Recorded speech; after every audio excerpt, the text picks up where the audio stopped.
Cuando Harfuch apareció ante las cámaras el 23 de febrero de 2026 y confirmó que el Mencho había muerto en Jalisco, algo ocurrió al mismo tiempo en uno de los ranchos más famosos de ese mismo estado que nadie conectó con lo que pasaba. En el rancho Los Tres Potrillos, en Tlajomulco de Zúñiga, a 30 minutos de Guadalajara, la familia Fernández activó su protocolo de seguridad y se atrincheró adentro.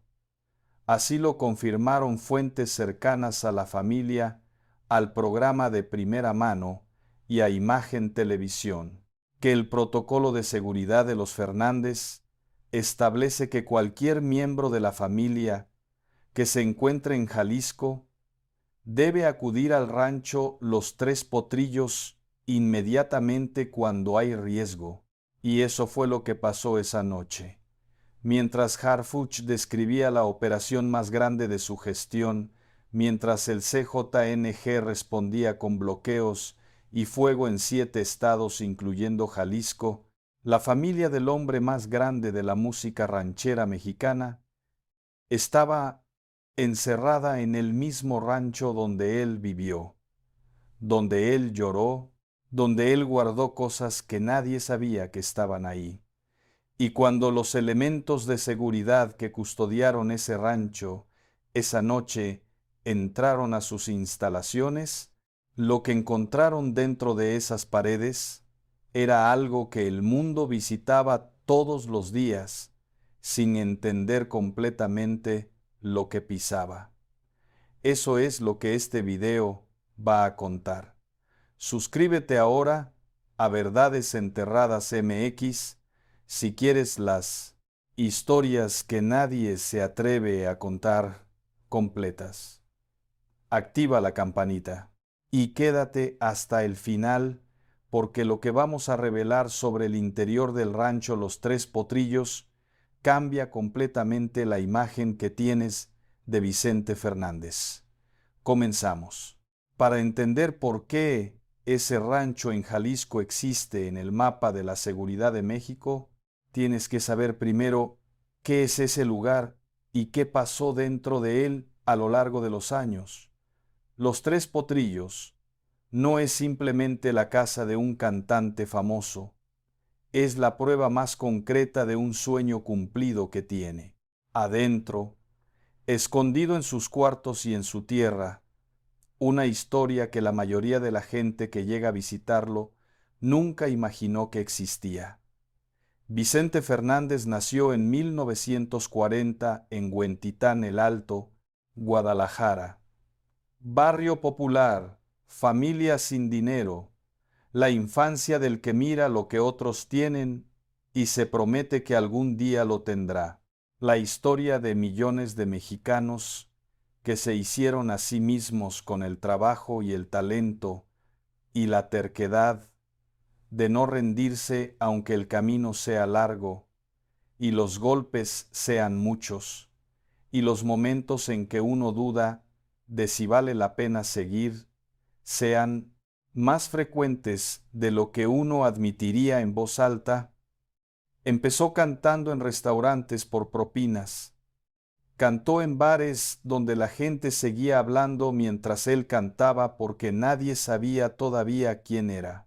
Cantó en ferias, en fiestas privadas, en cualquier espacio donde alguien le pagara por la única cosa que sabía hacer mejor que nadie y que era, desde niño, tan evidente que debería haber sido imposible ignorarla, hasta que en 1966, tras la muerte de Javier Solís, una disquera buscó a alguien que pudiera llenar ese vacío. El México de 1966 amaba a Javier Solís de la manera que se ama a alguien que canta exactamente lo que uno siente, pero que uno no sabe cómo nombrar.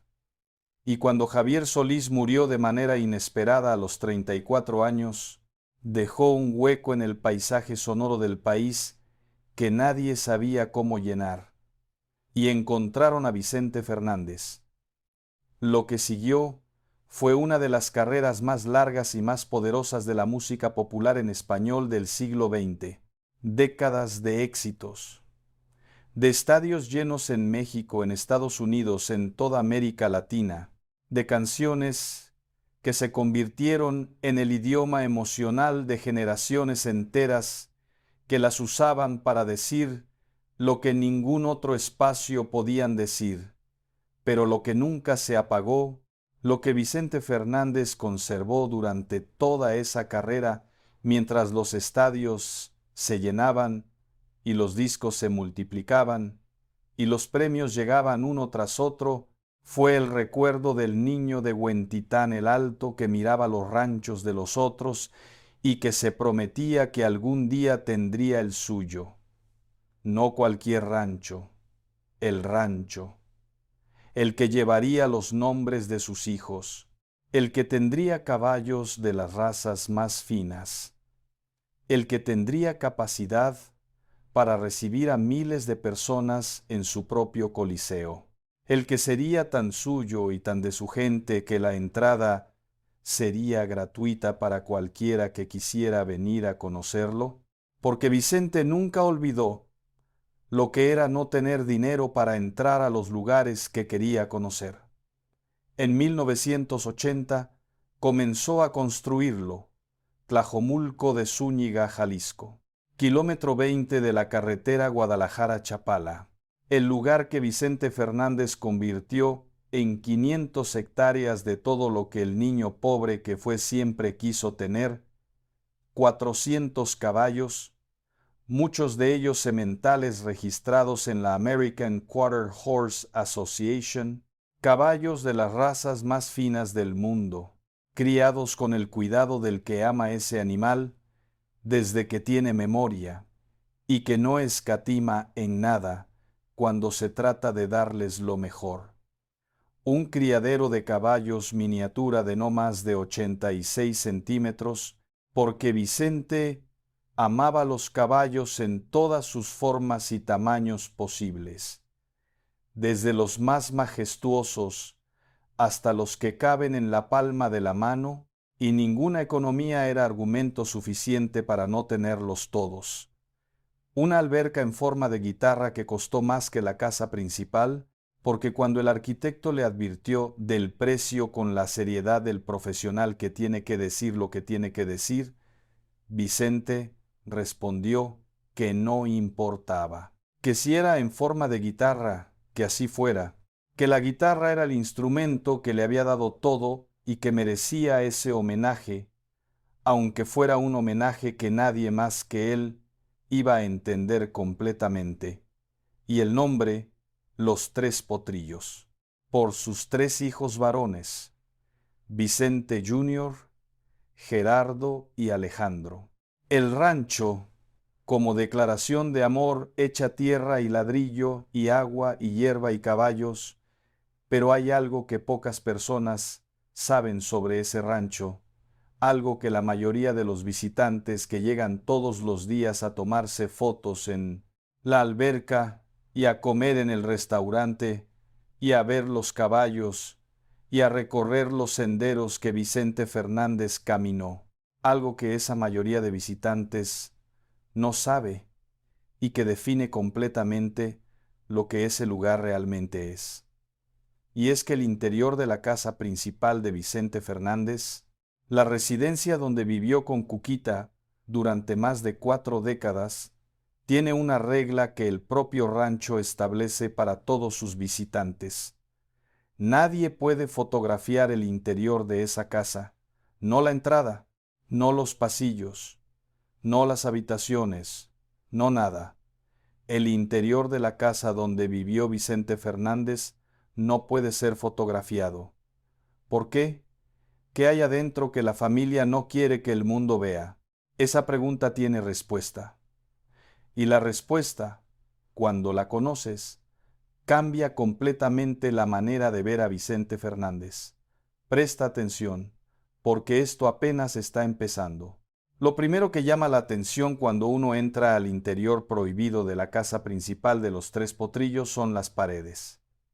No los discos de oro, no los premios Grammy, no los trofeos de charrería que llenan las vitrinas de los artistas famosos, las fotografías, las que Vicente Fernández mandó retocar digitalmente para aparecer al lado de personas con las que nunca pudo fotografiarse en vida, las que decoran las paredes de los cuartos que los visitantes no pueden fotografiar, las que revelan algo sobre Vicente Fernández que ninguna entrevista que él haya dado revela con la misma claridad. John Wayne, Frank Sinatra, Ronald Reagan, tres figuras del siglo XX que habían muerto antes de que Vicente Fernández tuviera el acceso al mundo donde esos encuentros habrían sido posibles. Tres hombres que representaban para él algo más que la admiración del fan. Representaban un tipo de grandeza, una manera de llenar el espacio de una época, que Vicente Fernández sentía que era el mismo tipo de grandeza que él quería dejar. Esas fotos retocadas los muestran posando con el charro de Huentitán en las paredes de su casa más íntima, como si se hubieran conocido, como si hubieran compartido una tarde en ese mismo rancho con tequila y conversación, con la naturalidad de los que pertenecen al mismo mundo y que cuando se encuentran no necesitan explicaciones.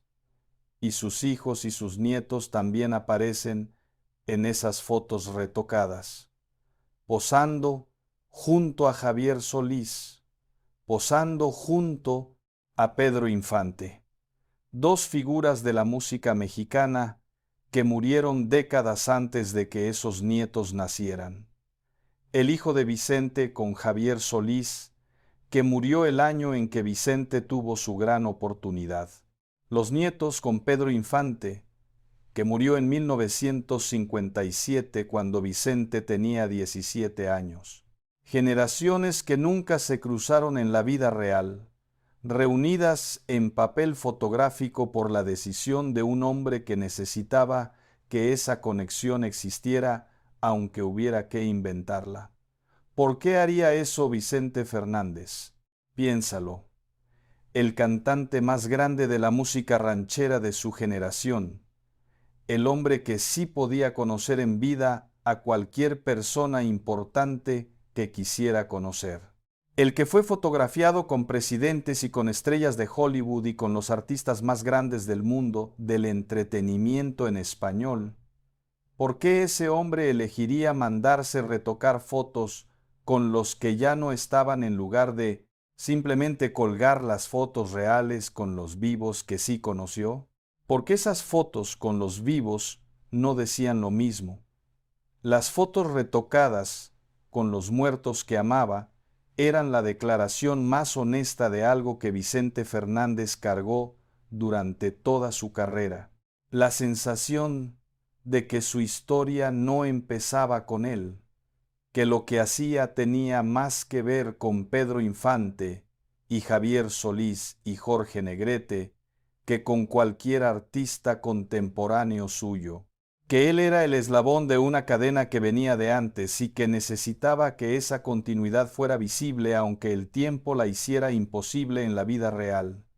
Las fotos retocadas son la confesión más sincera de Vicente Fernández sobre su propia identidad, y vivían en el único lugar donde nadie podía fotografiarlas, en el interior de la casa que construyó para cumplir la promesa que se hizo al niño que fue, pero las fotos retocadas son el primer secreto, el más visible, el que alguien que entra al interior de esa casa ve inmediatamente. Lo que está más adentro, en el cuarto que ni siquiera los visitantes autorizados suelen visitar, es diferente. Y cambia todo. Dale like si esto te está sorprendiendo. Y quédate, porque lo que viene ahora es la primera revelación grande de este video. Hay un estudio de grabación dentro del rancho Los Tres Potrillos. No era secreto exactamente, formaba parte del lugar, Pero en los tours que se hacían del rancho mientras Vicente vivía, en los artículos que los medios escribieron sobre la propiedad a lo largo de los años, ese estudio pasaba casi sin mención. Era un espacio más. Un dato que aparecía al final de una lista de instalaciones, nadie le prestó atención especial. Y eso era exactamente lo que Vicente Fernández quería. Porque lo que ese estudio contenía era el proyecto más ambicioso y más secreto de su vida, un proyecto que ejecutó durante décadas sin decírselo completamente a nadie más que a su productor de confianza. Un proyecto que define, más que cualquier otro elemento del rancho, quién fue Vicente Fernández cuando nadie miraba. Vicente Fernández Jr. Lo reveló después de la muerte de su padre con las palabras cuidadosas de quien ha tenido tiempo de elegir exactamente cómo decir algo que merece ser dicho con precisión. Cuando mi padre no salía a trabajar o hacía presentaciones, se la pasaba en el estudio grabando y dejando producciones para su posteridad, esto con el objetivo de lanzar un producto que siguiera conquistando corazones y permitiera que su voz se escuchara por nuevas generaciones.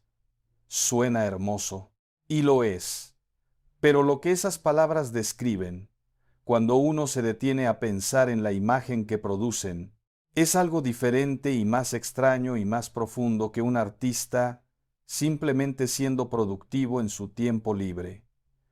Es un hombre que durante los años en que el mundo creía que estaba disfrutando de su retiro, que pensaba que el charro de Huentitán pasaba sus días tranquilos, con sus caballos miniatura y recibiendo visitantes en el restaurante del rancho y saliendo a saludar a los fans cuando podía, en realidad estaba encerrado en ese estudio del rancho, grabando en silencio canciones que nadie iba a escuchar mientras él estuviera vivo. 200 canciones, no 20, no 50, no 100, 200, grabadas en el estudio del rancho con la instrucción específica de que se publicaran después de su muerte, una a una, para que el mundo nunca dejara de escucharlo. Roberto López, presidente de Sony Music México, explicó el mecanismo que Vicente había establecido.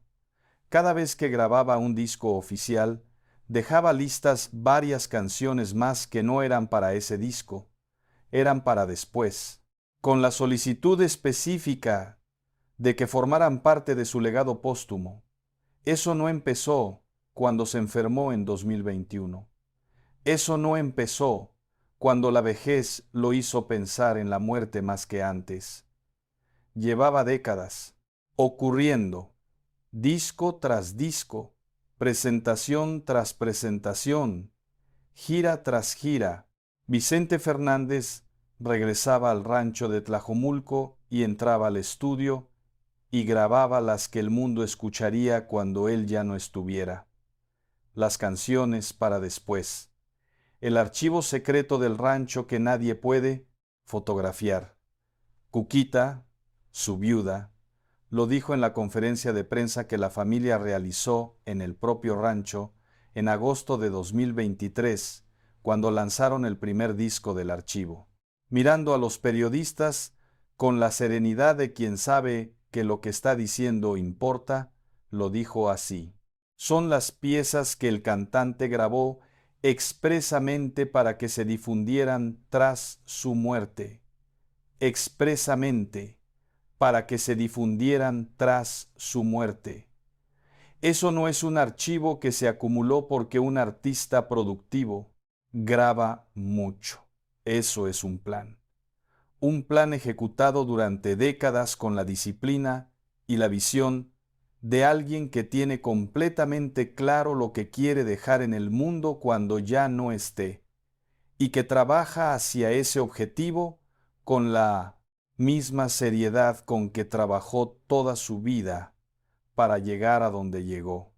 Pedro Ramírez, El productor que estuvo con Vicente durante décadas fue el hombre que cuidó ese archivo, el que organizó las 200 canciones, el que conocía exactamente lo que había en ese estudio y lo que Vicente quería hacer con cada grabación.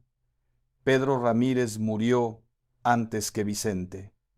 Eso significa que cuando la familia encontró el archivo después de la muerte de Don Chente, el único hombre que sabía exactamente lo que contenía y lo que Vicente había pedido para cada canción, ya no estaba para explicarlo. Dos hombres trabajando en secreto durante décadas hacia algo que ninguno de los dos vería completamente terminado. Hay algo en esa imagen, en esos dos hombres en el estudio del rancho, construyendo algo para después de ellos, que dice más sobre quién fue Vicente Fernández que cualquier entrevista que dio en vida. Pero todavía no hemos llegado a lo más sorprendente de ese estudio. Lo más sorprendente era un estilo que el mundo no esperaba encontrar. En el archivo secreto del Charro de Huentitán, cuando en agosto de 2023 la familia Fernández lanzó el primer álbum póstumo de Vicente, el mundo recibió exactamente lo que esperaba.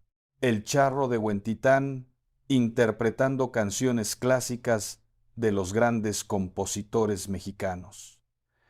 Hermoso, emocionante, todo lo que Vicente Fernández representó durante 60 años. Pero en diciembre de 2024 llegó algo que nadie esperaba. El segundo disco del archivo secreto del rancho se llamaba Vicente Fernández con banda. Vicente Fernández con banda sinaloense, no con mariachi, con banda. El estilo que durante décadas había sido el territorio de otros artistas, el que el Charro de Huentitán, cuya imagen estaba soldada al mariachi, nunca había grabado de manera oficial para el público. Y resulta que en ese estudio del rancho, hace más de una década, Vicente lo había grabado en secreto, sin decírselo al mundo. 13 canciones, 5 de ellas completamente inéditas, grabadas con una entrega que demostraba que no era un experimento de una tarde. Era el trabajo serio de un artista que quería explorar algo que en público no podía explorar porque las expectativas del mundo sobre lo que el Charro de Huentitán debía ser eran demasiado específicas y demasiado pesadas. El estudio del rancho Los Tres Potrillos era el único espacio donde Vicente Fernández podía ser completamente él mismo, sin la imagen, sin el traje de charro, sin las expectativas de millones de personas que lo amaban exactamente como era y que no siempre dejaban espacio para lo que también quería ser. Pero todavía no hemos llegado a lo más impactante de ese estudio. Lo más impactante tiene otro nombre. Un nombre que cuando escuchas la historia completa produce algo parecido a la tristeza más bonita que existe. Suscríbete a Verdades Enterradas MX si esto te está llegando y dime en los comentarios, ¿tú sabías que en el estudio del rancho Los Tres Potrillos había 200 canciones esperando? Porque lo que viene ahora nadie lo conectó completamente. Joan Sebastián. El poeta del pueblo fue durante décadas el amigo más cercano de Vicente Fernández, no amigos en el sentido superficial, amigos de los que pueden estar juntos horas sin que el tiempo pese. Joan Sebastián le escribió algunas de las canciones más importantes de la carrera de Vicente, 1.000.000 de primaveras. Estos celos, canciones que el mundo identifica inmediatamente con el Charro de Huentitán, y que nacieron de la mente del poeta del pueblo. Y en esa amistad, en esas noches que pasaban juntos en los estudios, ocurrió algo que el mundo no supo hasta enero de 2022. Un mes después de la muerte de Vicente, cuando José Manuel Figueroa, el hijo de Joan Sebastián, habló en Ventaneando. Hay temas inéditos. Se ponían a grabar los dos maestros y de repente apartaban el estudio toda la noche, pero realmente se ponían a grabar 1 o 3 horas al día y lo demás se la pasaban platicando. Duetos inéditos de Vicente Fernández y Joan Sebastián, grabados en las noches que los dos pasaban juntos, cuando el estudio se convertía en el espacio donde dos amigos hacían lo que más amaban sin que nadie más mirara. Y lo que José Manuel dijo después de confirmar que esas grabaciones existen fue lo que nadie en ese programa esperaba. No he tenido el valor todavía de ir al estudio de grabación y volver a escuchar todo el material que está ahí. Léelo de nuevo. Un hijo que no puede ir a Istiende, escuchar la voz de su padre. Me remueve ir a escuchar a dos seres que quiero mucho. Dos seres. Joan Sebastián también había muerto. En 2015, 6 años antes que Vicente. Lo que significa que esas grabaciones son los últimos testigos de algo que el mundo ya no puede recuperar. Dos voces que se quisieron profundamente, grabando canciones en la noche en el estudio de un rancho en Jalisco, sin saber que ninguno de los dos estaría aquí cuando esas canciones finalmente salieran. Esas grabaciones todavía no se han publicado completamente. Están en el archivo, en el rancho, en el mismo cuarto donde Vicente Fernández pasó los años de su supuesto retiro, grabando en silencio el legado que quería dejar.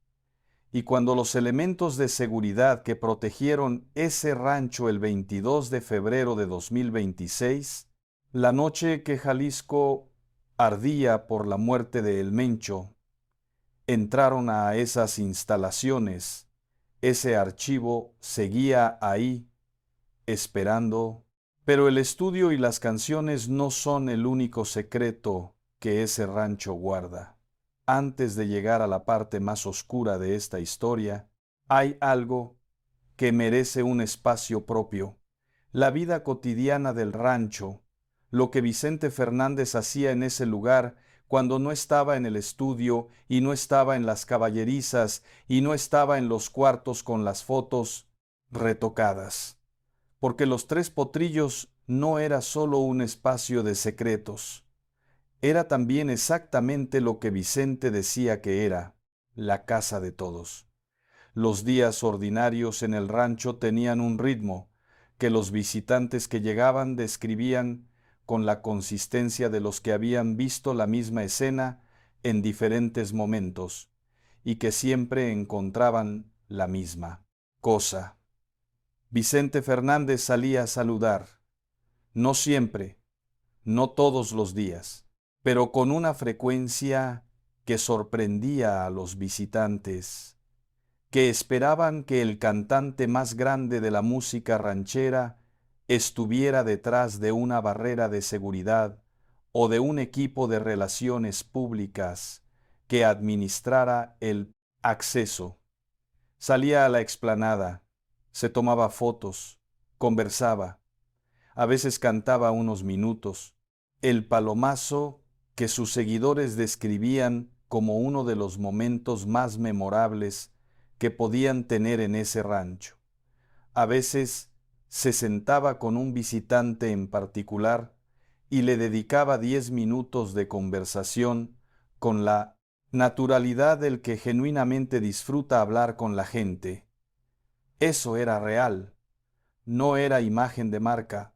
Era Vicente Fernández siendo la persona que siempre fue, alguien que no olvidó lo que era no tener acceso a los lugares que quería conocer y que convertía ese recuerdo en hospitalidad concreta para cualquiera que llegara a su rancho. Como ven, amigos, ustedes y mi rancho son mi vida, mi pasión. Eso lo publicó en Instagram años antes de su muerte. Y no era retórica, era la descripción literal de cómo vivía. El rancho y el público que llegaba a él eran el centro de lo que Vicente Fernández era fuera del escenario. Pero lo que ese mismo hombre hacía, cuando los visitantes se iban y el rancho quedaba en el silencio de la tarde jalisciense, lo que hacía en los espacios que no eran para el público, es lo que este video ha estado contando: el estudio con las 200 canciones, las caballerizas con el llanto que nadie veía, los cuartos que no pueden fotografiarse, y la historia del 20 de mayo de 1998. Hay algo que ocurrió dentro de Los Tres Potrillos en 1998 que Vicente Fernández nunca contó completamente en público y que los elementos de seguridad que han estado dentro del rancho en diferentes momentos conocen bien. Algo que tiene que ver con las caballerizas y que este video no puede contar a medias. El 20 de mayo de 1998, un grupo armado entró al rancho Los Tres Potrillos.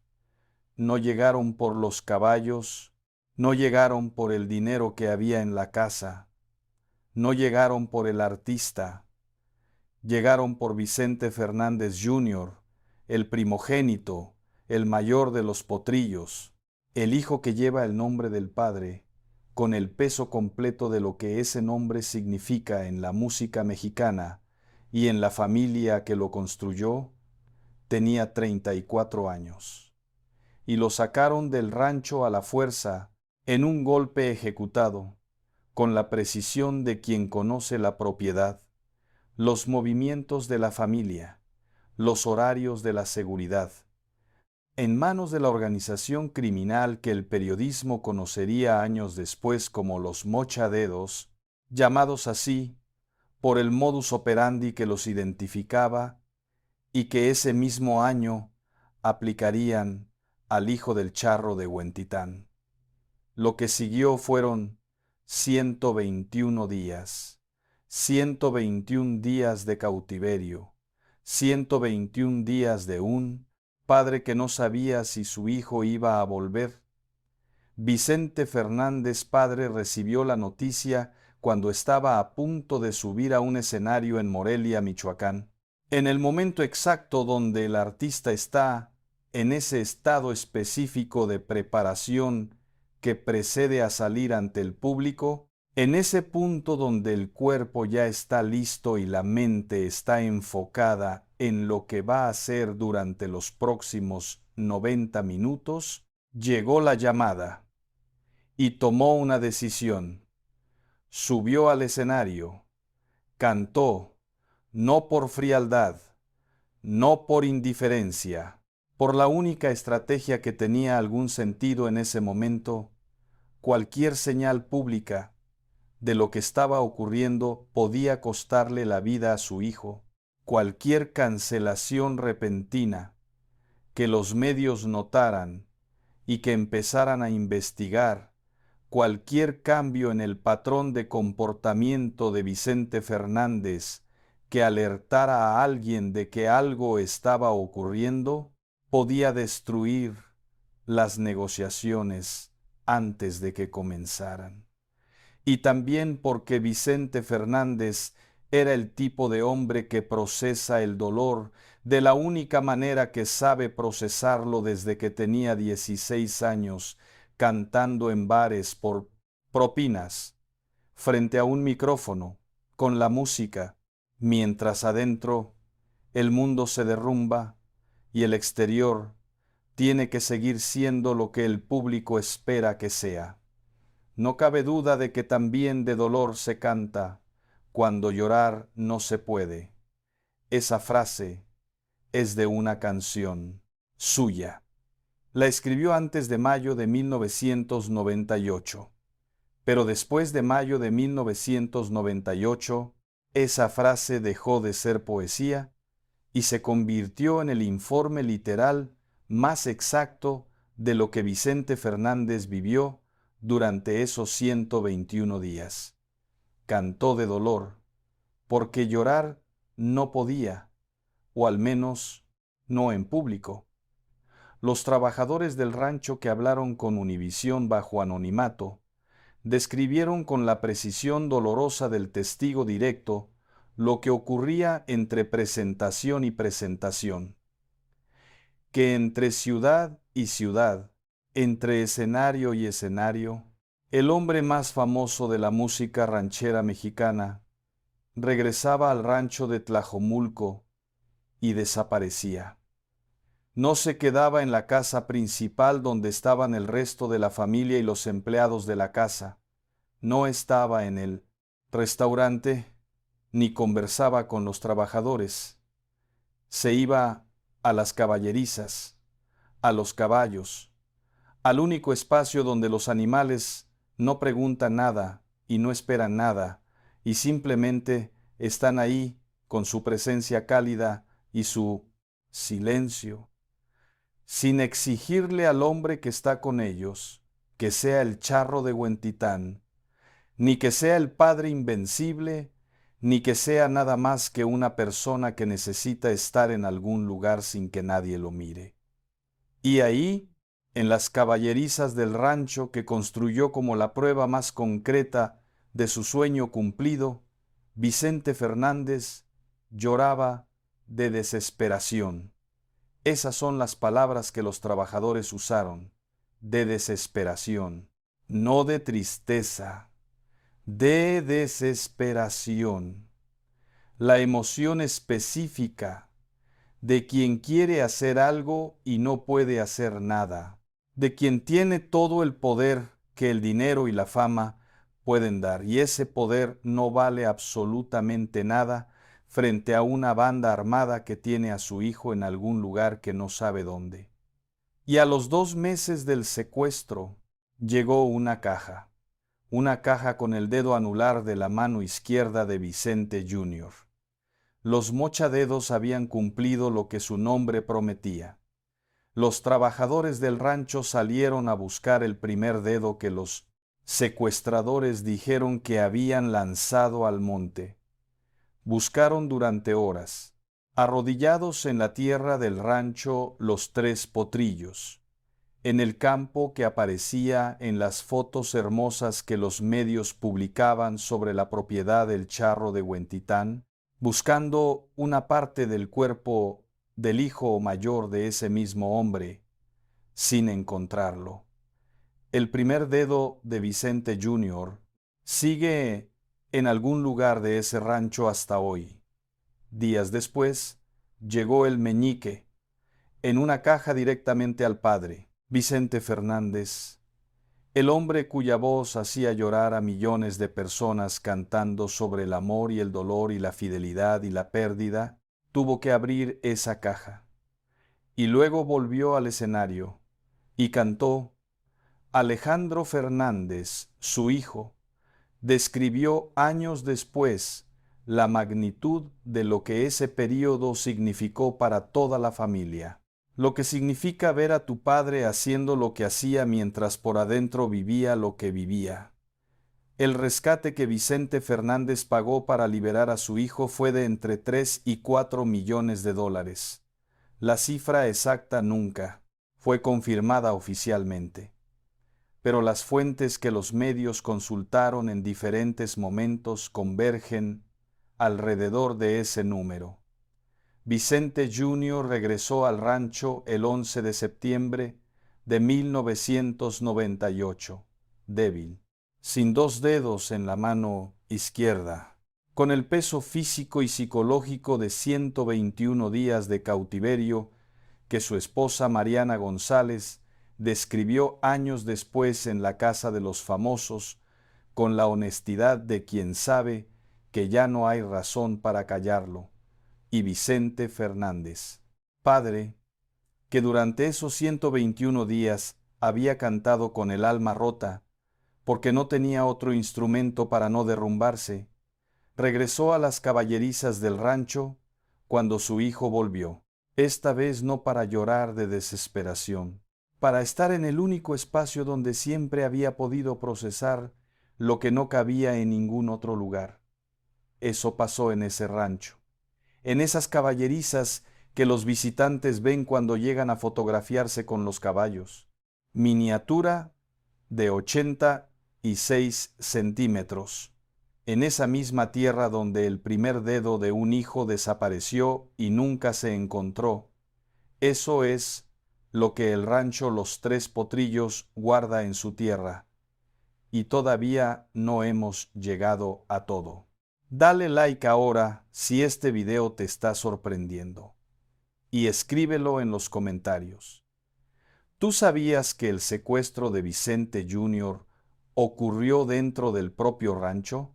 Porque lo que viene ahora es la parte que más le costó a Vicente Fernández. Hay algo relacionado con ese secuestro que involucra a otro miembro de la familia Fernández de una manera que pocas personas nombraron directamente. Mariana González, la esposa de Vicente Jr., reveló en la casa de los famosos cuatro que la familia tuvo sospechas durante el secuestro sobre alguien de adentro. Esas sospechas apuntaban, según lo que Mariana describió, hacia Gerardo Fernández, el hijo del medio, el que, según esa versión, habría tenido conocimiento de algo. ¿Es esa versión definitiva? No, es lo que Mariana González describió en ese programa, y hay que dejarlo exactamente con el peso que tiene. La declaración de alguien que vivió el trauma desde adentro y que años después lo nombró en televisión. Pero esa declaración existe. Y cuando uno la pone junto a lo que ocurrió después, junto al hecho de que el primer dedo de Vicente Jr. desapareció en el monte del rancho, como si alguien supiera exactamente a dónde tirarlo, las preguntas que produce son incómodas de dejar sin hacerse. ¿Quién dentro del rancho sabía lo que iba a pasar? ¿Cómo entraron los secuestradores a una propiedad de 500 hectáreas con seguridad privada sin que nadie los detuviera? Esas preguntas no tienen respuesta oficial pública, pero existen. Y el rancho Los Tres Potrillos las guarda en su tierra junto con el dedo que nunca se encontró. Hay algo más en ese rancho que tiene que ver directamente con la figura de Harfuch y con el contexto de seguridad en Jalisco. En febrero de 2026, cuando el operativo de las Fuerzas Armadas Mexicanas culminó con la muerte de Nemesio Oseguera Cervantes, el Mencho, líder del CJNG en Tapalpa, Jalisco, algo ocurrió en Tlajomulco de Zúñiga, Jalisco, el mismo estado. El CJNG respondió con violencia en múltiples estados. Jalisco, la base de la organización, fue uno de los más afectados. Bloqueos, incendios, enfrentamientos en diferentes puntos del estado. Y la familia Fernández, que tiene propiedades en ese estado, activó su protocolo. Un allegado a la familia confirmó a reporteros de Imagen Televisión que la familia se atrincheró en el rancho Los Tres Potrillos. El protocolo de seguridad de los Fernández establece, según esa misma fuente, que cualquier miembro que esté en Jalisco debe acudir al rancho Los Tres Potrillos para protegerse en situaciones de riesgo. El rancho como fortaleza, el mismo lugar donde había ocurrido el secuestro de Vicente Jr.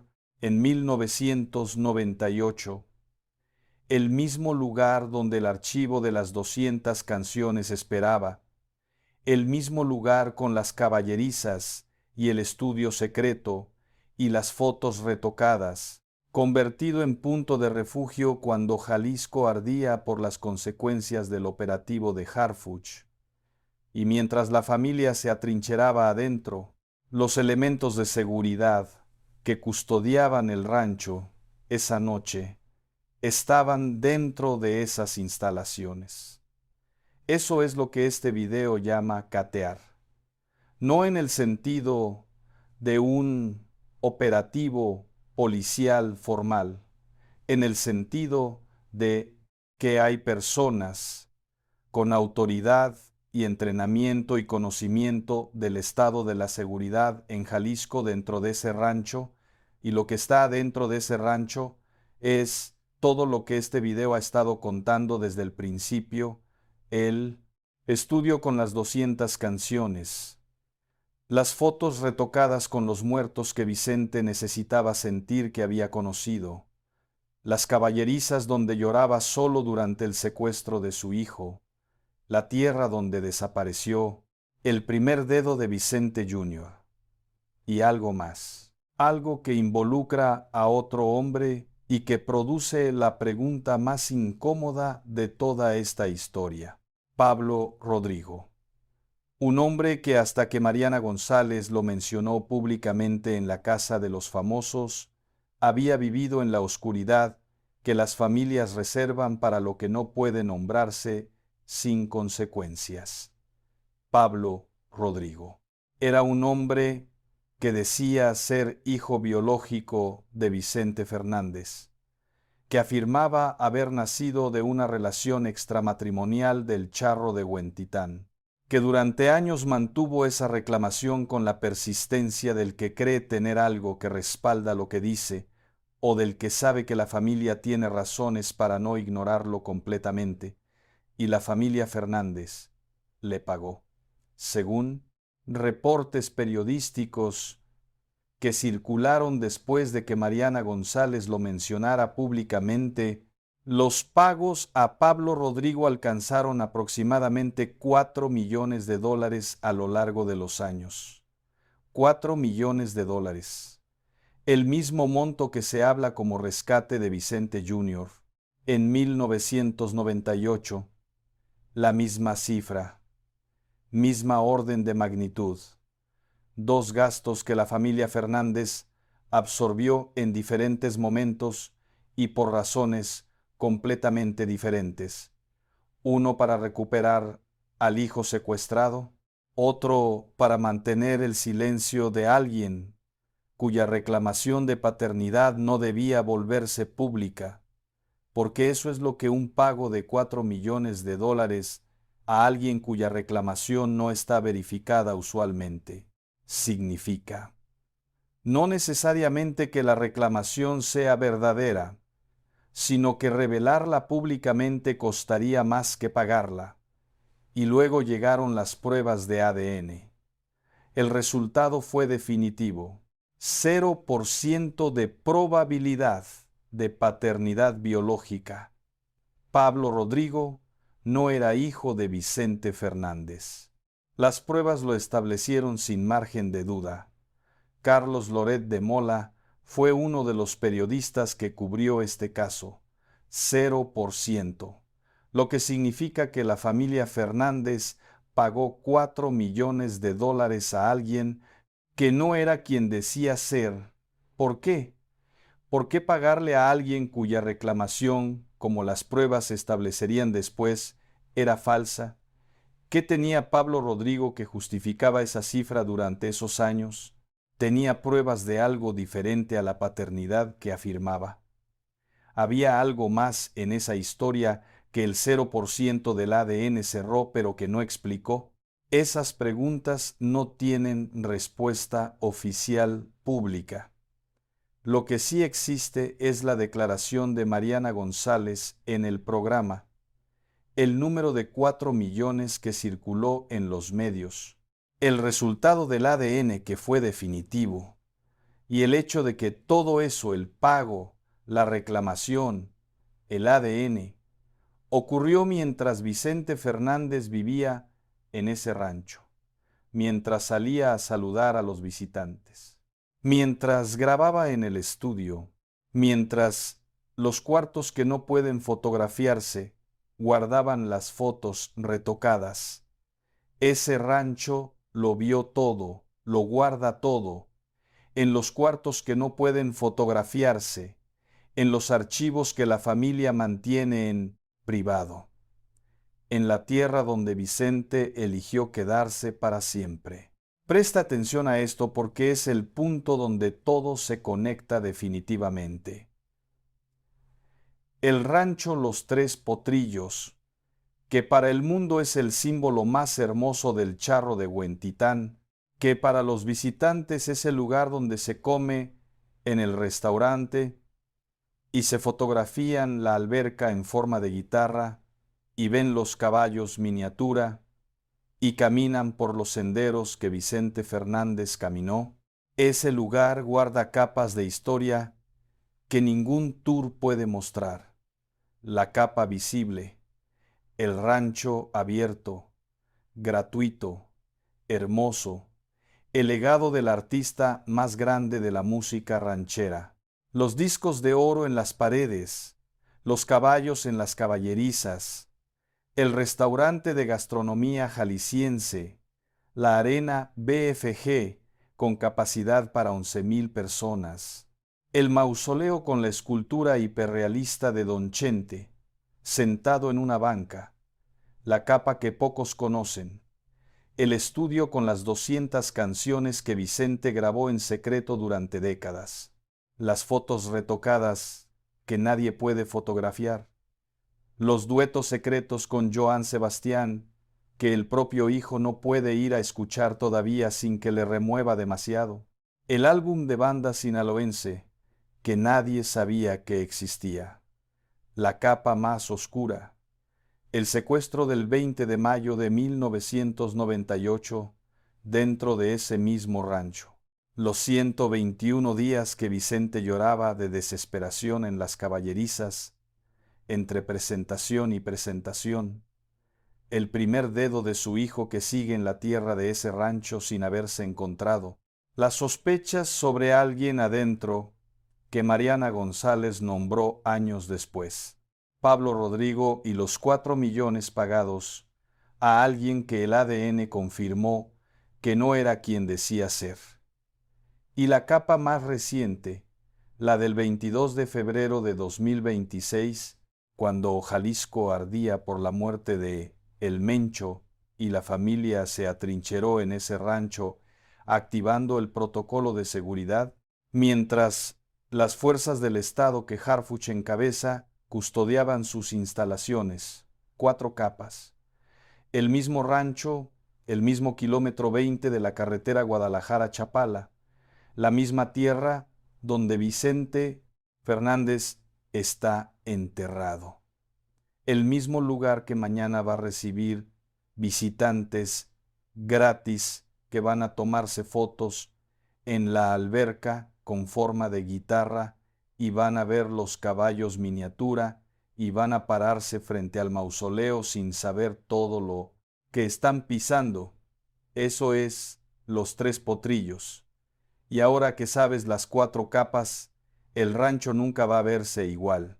El 12 de diciembre de 2021, la mañana de ese domingo, el mundo se despertó con la noticia: Vicente Fernández había muerto a los 81 años, 4 meses en el Hospital del Centro Médico ABC de Guadalajara, 4 meses de lucha después de la caída que sufrió en su rancho el 6 de agosto de 2021, cuando caminaba hacia su habitación y el cuerpo ya no pudo responder.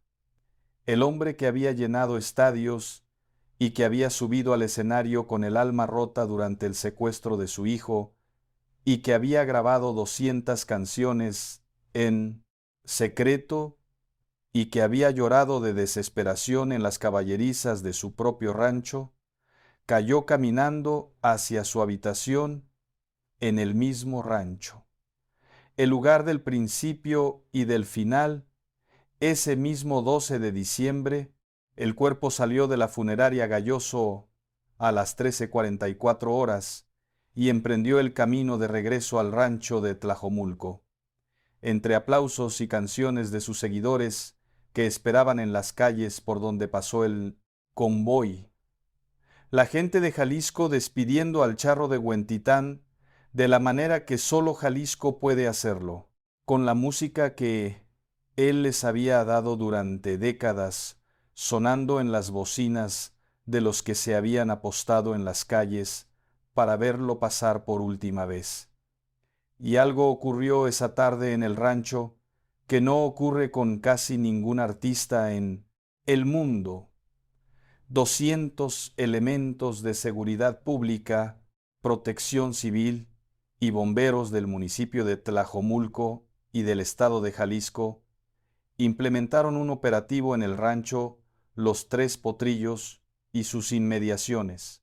200 elementos del Estado, no de la seguridad privada de la familia, del Estado, para que el charro de Huentitán pudiera llegar a su casa en paz. El municipio de Tonalá destinó más de 2.3 millones de pesos adicionales para reforzar la seguridad. La carretera Guadalajara-Chapala, la misma que Vicente había recorrido miles de veces yendo y viniendo del rancho, fue controlada. 0, 0 personas accedieron a la arena BFG dentro del rancho para darle el último adiós. 0 personas en el rancho de Vicente Fernández esa tarde, pasando frente al féretro uno por uno, con el tiempo exacto para ver al charro de Huentitán por última vez y seguir caminando para que el siguiente también pudiera hacerlo. Alejandro Fernández, su hijo, encabezó el cortejo fúnebre cargando en brazos a su nieta Cayetana. 3 generaciones del rancho en una imagen. El hijo del charro sosteniendo a la hija de su hijo, caminando detrás del cuerpo del hombre que construyó todo. Esa imagen dice todo sobre lo que era ese rancho para la familia.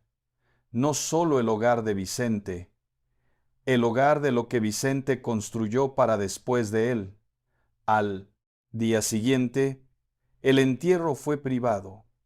La familia, en el rancho, enterró a Vicente Fernández en su propia tierra, no en un panteón público, no en un mausoleo de mármol en un cementerio famoso de Guadalajara, no en ningún espacio diseñado para la posteridad de los que la historia recuerda, en el rancho donde había construido la promesa cumplida de su vida, en la misma tierra donde lloró solo en las caballerizas durante 121 días, en 1998, en el mismo suelo donde los trabajadores buscaron el dedo de su hijo arrodillados sin encontrarlo, en el lugar donde el estudio guardaba 200 canciones que el mundo todavía no había escuchado. Vicente Fernández eligió quedarse ahí.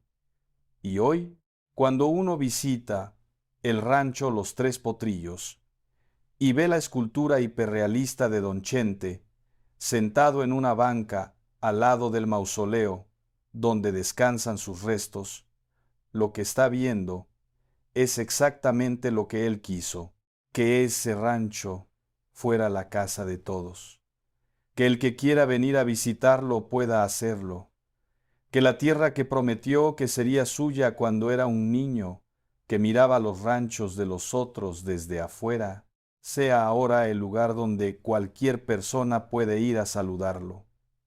Quiero que sepan que esta es su casa y yo no cobro por la entrada ni por las fotos. Aquí no hay ningún museo, los recibo con gusto en mi rancho, no por obligación o negocio. Salgo a saludarlos cuando puedo y lo hago de corazón.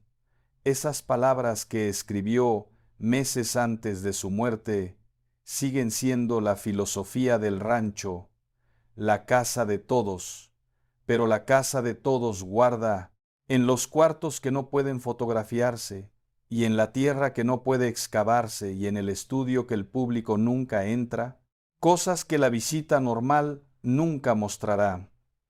Y cuando el 22 de febrero de 2026, las fuerzas de seguridad de Jalisco, la misma institución que Harfuch encabeza, volvieron a estar en ese rancho, esta vez no para un funeral, sino para proteger a la familia. Mientras Jalisco ardía, lo que encontraron adentro era todo eso. La historia completa, las 4 capas, todo en el mismo rancho, todo en el mismo kilómetro 20. Ahora conecta todo con lo que ocurrió el 22 de febrero de 2026, cuando Harfuch apareció en la conferencia mañanera y confirmó la muerte de El Mencho en Tapalpa, Jalisco. El CJNG respondió de la manera que siempre responde cuando pierde algo que considera suyo, con fuego. Jalisco fue uno de los estados más afectados esa noche. El corazón de la organización respondiendo con violencia a la pérdida de su líder máximo, bloqueos en carreteras, incendios, enfrentamientos en diferentes puntos. El estado que el CJNG fundó como su base de operaciones, demostrando que aunque su líder había caído, el sistema seguía operando.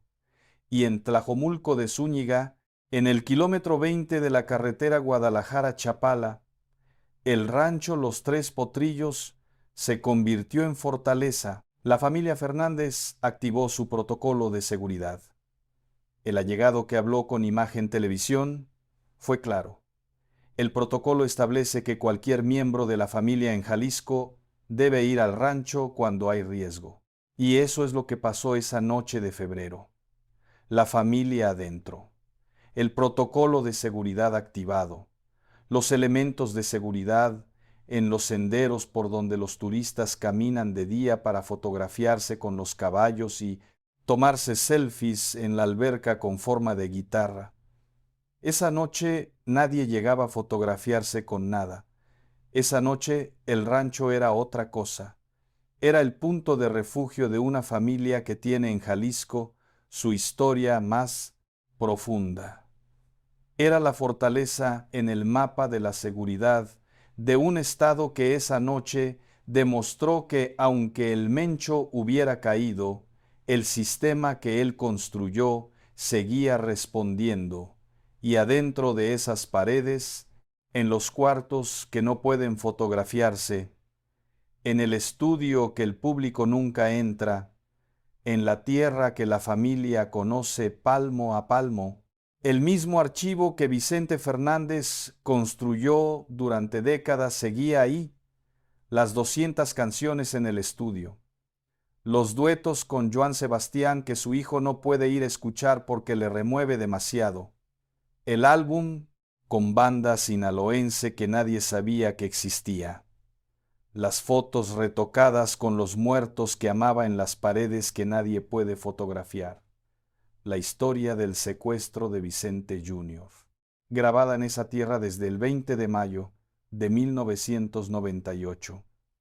Las preguntas sobre Pablo Rodrigo y los 4 millones que el ADN cerró pero no explicó completamente, y la tumba de Vicente Fernández en el mausoleo a unos metros de la casa principal, con la escultura hiperrealista de Don Chente sentado en una banca con su sombrero y sus botas, como si estuviera esperando a que llegaran los fans que al día siguiente, cuando Jalisco se calmara y el rancho abriera sus puertas de nuevo, volverían a visitarlo. Como siempre lo hacen, como siempre lo harán, porque Vicente Fernández pidió que así fuera. Eso es lo que encontraron adentro del rancho Los Tres Potrillos, cuando Jalisco no era seguro esa noche de febrero. No un cateo en el sentido policial estricto de la palabra, algo más profundo y más real. El contacto de las fuerzas de seguridad del Estado que Harfuch encabeza con la historia más compleja y más humana de uno de los ranchos más emblemáticos de México, un lugar que el mundo conoce por la alberca en forma de guitarra y por los caballos miniatura y por el restaurante de gastronomía jalisciense, y que en realidad guarda décadas de lo que Vicente Fernández no pudo decir en ningún otro espacio, de lo que lloró en las caballerizas, de lo que grabó en el estudio, de lo que guardó en los cuartos que nadie puede fotografiar. Esa colisión entre la seguridad de Jalisco y el rancho más emblemático de la música ranchera del estado, es lo que este video lleva construyendo desde el primer segundo. La pregunta que parecía imposible de responder sin inventar nada, lo que los elementos de seguridad que han estado en el rancho Los Tres Potrillos encontraron adentro. Lo que Harfu conoce sobre el rancho más famoso de su estado y lo que este video pudo finalmente contar, basado en hechos reales, documentados, verificables, que nadie había conectado completamente antes. ¿Y qué significa eso para nosotros? Para los que crecieron escuchando a Vicente Fernández, para los que pusieron sus canciones en las noches difíciles, cuando el dolor era tan concreto que necesitaba que alguien lo nombrara desde afuera.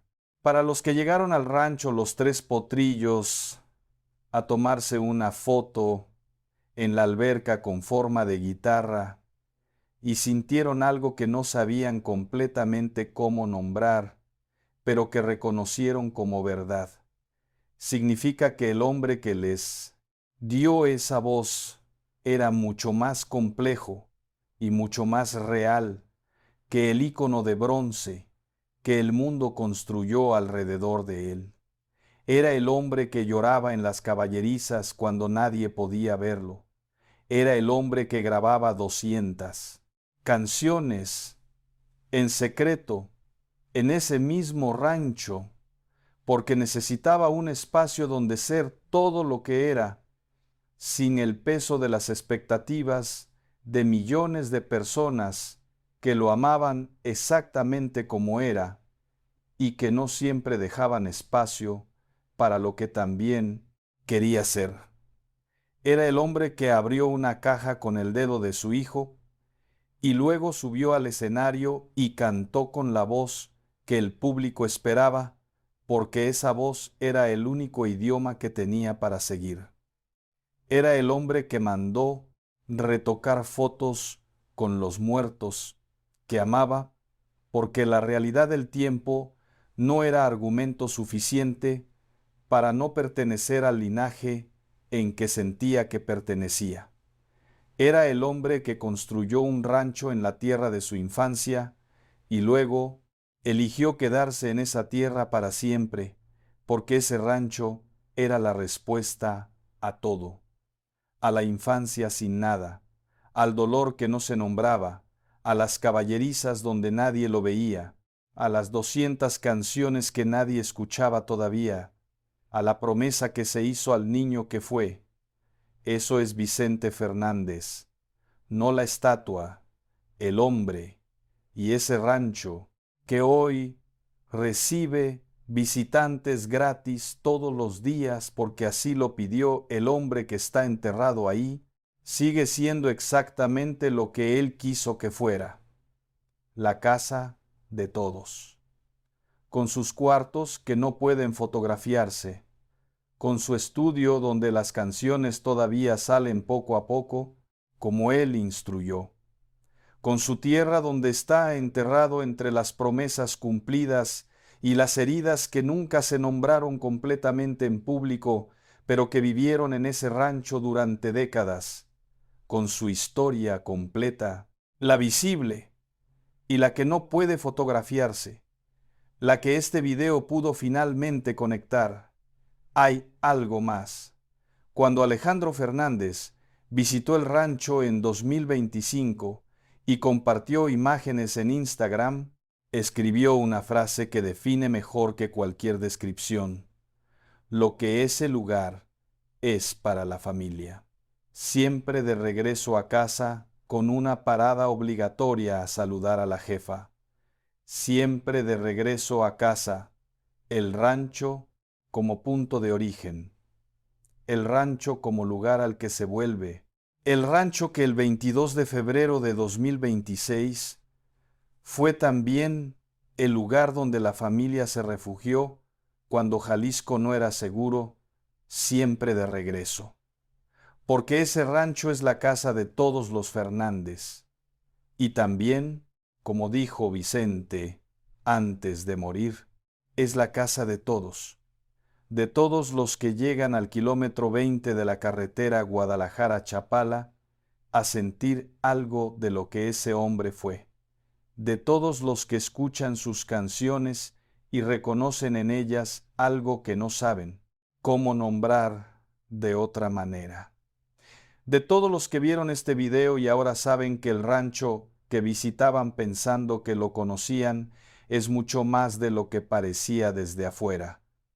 Eso es Los Tres Potrillos, y ahora ya no. Puedes verlo igual. Esto que escuchaste hoy no es lo que los otros canales contaron. Estos son hechos verificados, documentados, conectados de una manera que nadie había hecho completamente antes. La familia Fernández atrincherada en Los Tres Potrillos la noche del 22 de febrero de 2026, mientras Harfuch confirmaba la muerte de El Mencho en Jalisco, documentado por Imagen Televisión y SDP Noticias, las 200 canciones en el estudio secreto del rancho, documentado por ABC Noticias Infobae, Sony Music México, la propia Cuquita en conferencia de prensa en el rancho, los duetos de Vicente Fernández y Joan Sebastián, que el propio hijo de Joan no puede ir a escuchar todavía, documentado en Ventaneando Milenio Infobae, el secuestro de Vicente Jr.